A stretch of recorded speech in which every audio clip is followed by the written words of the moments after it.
wenda kukubita mwana wenda kwica mwana wenda kwica mwana ufite ibibazo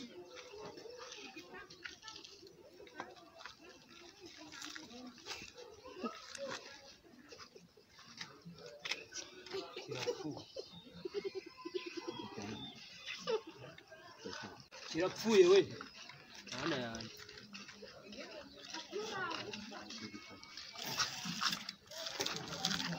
mwana uzi ko umuhanda uramenye mva mani mamagarira ambiransi ubanza na za muzitsi zirimo kuzamuka mani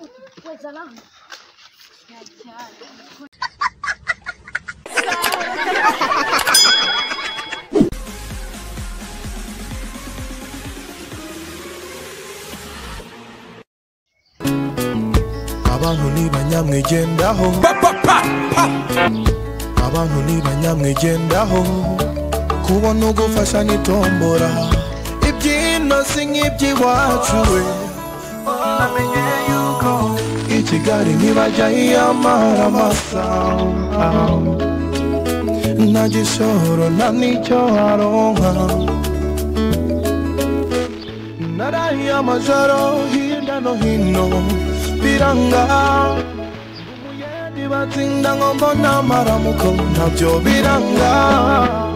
Hello mama waramutse ute ko njyewe amaramuko yanze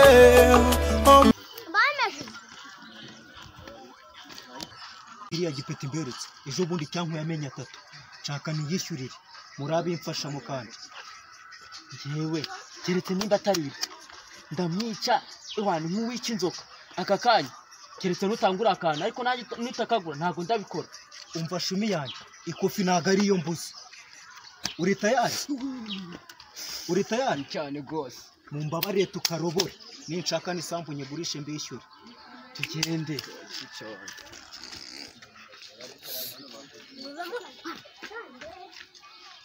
ndo amagara gutunga imbwa yo kumbi naka kano pesha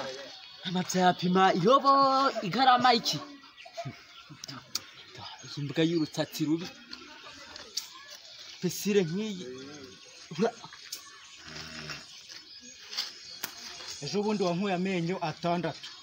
ngiye kugukura 12 peti na byinshi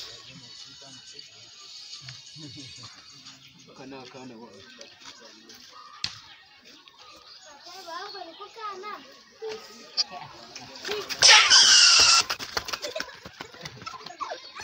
Nerabonye kubisura cyango niko nanjye biragenze ko ngiye kano kazi kukica man uriya baramukubisa ndusha imbaraga wapi tu boss ukuzahiri unarone sinisha umuntu ma mwana we narari ndose nisha umuntu